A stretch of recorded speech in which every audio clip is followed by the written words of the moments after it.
হয়, ৰাজ্যত এতিয়া বলিছে পঞ্চায়তৰ গৰম বতাহ। কি বিৰোধী কি শাসকীয় সকলোৱে আচলতে নিজৰ নিজৰ প্ৰচাৰ তুংগত কৰিছে। আৰু মই আছোঁ খুমটাই বিধানসভা সমষ্টিৰ অন্তৰ্গত এটা যিহেতু গাঁও পঞ্চায়তত পৰিৱেশটো কেনেকুৱা জয়ন্ত ফুকনে দেখুৱাব। যিহেতু ঢেকিয়াল গাঁও পঞ্চায়তৰ কাঠকটীয়া গাঁৱৰ যি ৱাৰ্ড সদস্যাৰ হৈ এইদৰে প্ৰচাৰ কাৰ্য চলাইছে আচলতে বহু লোকে। আৰু পৰিৱেশটো দেখুৱাইছোঁ ND24 দৰ্শকসকলক। এফালে যদি বিহুৰ উন্মাদনা, আনফালে পঞ্চায়ত নিৰ্বাচনৰ ধামধুমীয়া চলিছে। আৰু যিগৰাকী প্ৰাৰ্থী তেওঁৰ পৰা আমি জানিবলৈ চেষ্টা কৰিম। আপুনি তামোল পাণৰ বঁটা লৈ ঘৰে ঘৰে ভোট বিচাৰিছে। হয়, বিচাৰিছোঁ। ভালে লাগিছে। শ্ৰীমতী কুকি বুঢ়া গোহাঁই। আমাৰ 4 নং ৱাৰ্ডত গোটেইখিনিকে বিচাৰিলোঁ, এতিয়া এইখিনি বাকী আছে, এইখিনি বিচাৰি গৈ থাকিম আৰু। চলিছে প্ৰচাৰ? হয়,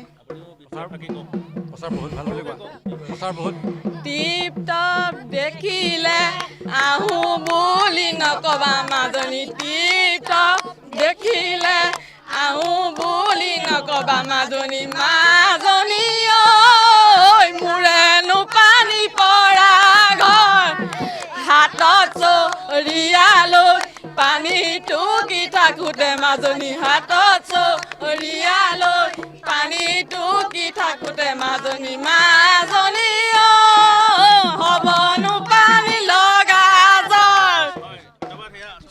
এইগৰাকী প্ৰাৰ্থী আচলতে তেওঁ বিহু নাম গাই পেলাই তেওঁ ঘৰে ঘৰে এইদৰে ভোট বিচাৰিছে আৰু পৰিৱেশটো দেখুৱাইছোঁ। মই কৈছোঁ যে গোলাঘাট জিলাখনৰ প্ৰতিটো বিধানসভা সমষ্টিতে আমি দেখিছোঁ শাসকীয় পক্ষই কওক বা বিৰোধী পক্ষই কওক, সকলোৱে আচলতে গ্ৰামাঞ্চলত প্ৰতি ঘৰ লোকতে আচলতে তেওঁলোকে ভোট বিচাৰিছে। আৰু যিহেতু পঞ্চায়ত নিৰ্বাচনতেই সকলোৱে আচলতে যিসকল জনসাধাৰণ থাকে তেওঁলোকে যথেষ্টখিনি আঁচনি বা তেওঁলোকে যথেষ্ট আশা কৰে। এইদৰে আচলতে লোকৰ ঘৰে ঘৰে এইদৰে তেওঁলোকে ভোট বিচাৰিছে। পৰিৱেশটো দেখুৱাইছোঁ ND24 দৰ্শকসকলক।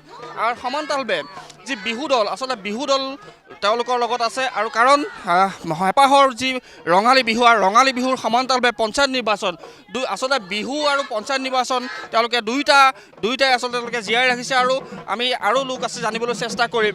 বাইদেউ, প্ৰচাৰ কাৰ্য কেনেকুৱা চলিছে আপোনালোকৰ? ভালেই চলিছে আমাৰ, আৰু সকলোৱে সহায় সহযোগো আমি পাইছোঁ। আৰু আমি আশাবাদী এওঁ জয়যুক্ত হ'বই। আৰু সকলো ৰাইজে যিখিনি অসুবিধা পাই আছে আৰু সেই অসুবিধাখিনি কুকি বৰাই পূৰণ কৰিব বুলি আমি সকলোৱে আশা ৰাখিছোঁ। আচলতে পৰিৱেশটো দেখুৱাইছোঁ। আৰু তেওঁলোকে যিহেতু প্ৰতি ঘৰ লোকৰ ঘৰে ঘৰে আচলতে এইদৰে ভোট বিচাৰিছে। আৰু আমি পৰিৱেশটো দেখুৱাইছোঁ যিগৰাকী প্ৰাৰ্থী তেওঁ আচলতে এইদৰে গৃহস্থৰ ঘৰে ঘৰে আহি পেলাই বিহু মৰাৰ সমান্তৰালভাৱে আচলতে ভিত বছৰা পৰিলক্ষিত হৈছে। পৰিৱেশটো দেখুৱাইছোঁ। যথেষ্টখিনি লোকে তেওঁক আগবঢ়াই নিছে। আৰু এয়া তেওঁলোকে এইদৰে হাতত আচলতে শৰাই লৈ তামোল পাণ লৈ এইদৰে ৰাইজৰ ঘৰে ঘৰে এইদৰে ভোট বিচৰা পৰিলক্ষিত হৈছে। আৰু যিহেতু আমি কৈছোঁ যে গোলাঘাট জিলাখনৰ প্ৰতিটো বিধানসভা সমষ্টিতে আচলতে গোলাঘাট, দেৰগাঁও, খুমটাই, বোকাখাট, সৰুপথাৰ আটাইকেইটা আচলতে যি সমষ্টিতে আচলতে দেখিবলৈ পাইছোঁ যে যি পঞ্চায়ত নিৰ্বাচনৰ ইতিমধ্যে বতাহ, সেই বতাহ বলিব লাগিছে। আৰু সমান্তৰালভাৱে এক ব্যতিক্ৰমীভাৱে এইগৰাকী প্ৰাৰ্থীয়ে আচলতে তেওঁৰ লগত বিহু দল লৈ যিসমূহ পঞ্চায়তৰ যিসকল গ্ৰামাঞ্চলৰ লোক বা যিসকল মহিলাগৰাকীৰ হৈ প্ৰচাৰ কাৰ্যত প্ৰচাৰ কৰি পৰিলক্ষিত হৈছে। পোনপটীয়াকৈ দেখুৱাইছোঁ প্ৰতি ঘৰ লোকতে আচলতে এইদৰে তেওঁ গুৱা পাণ লৈ এইদৰে ভোট বিচাৰিছে। আৰু সমান্তৰালভাৱে বিহু চলি আছে, আমি বিহুৰ পৰিৱেশো দেখুৱাইছোঁ। প্ৰতিগৰাকীয়ে আচলতে মন সাতখন আঠখন, কাৰণ হেঁপাহৰ ৰঙালী বিহু, তাৰ সমান্তৰালভাৱে পঞ্চায়ত নিৰ্বাচন। এইদৰে আচলতে ৰাইজৰ পদূলিয়ে পদূলিয়ে পঞ্চায়ত নিৰ্বাচনৰ ভোট বিচৰাৰ লগতে এইদৰে বিহু মৰা পৰিলক্ষিত হৈছে। ইয়াক খুমটাই পৰিৱেশ, আমি পৰিৱেশটো দেখুৱাইছোঁ।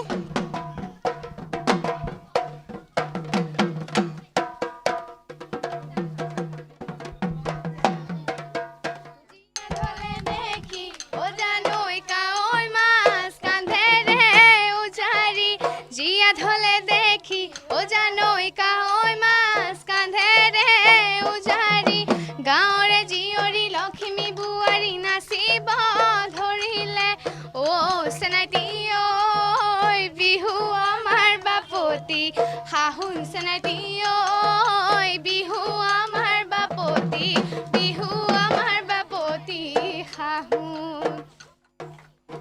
এয়াই আচলতে এফালে যদি বিহু আমি দেখুৱাইছোঁ, তাৰ সমান্তৰাল বা আনফালে পঞ্চায়ত নিৰ্বাচনৰ গৰম বতাহ। প্ৰতিগৰাকী অসমীয়া যিহেতু বিহুত মতলীয়া হৈছে, তাৰ সমান্তৰালভাৱে যি পঞ্চায়ত নিৰ্বাচনক লৈ ব্যস্ত হৈ পৰিছে। সেইবাবে আচলতে এইগৰাকী প্ৰাৰ্থীয়ে ব্যতিক্ৰমীভাৱে চলালে নিজৰ প্ৰচাৰ কাৰ্য।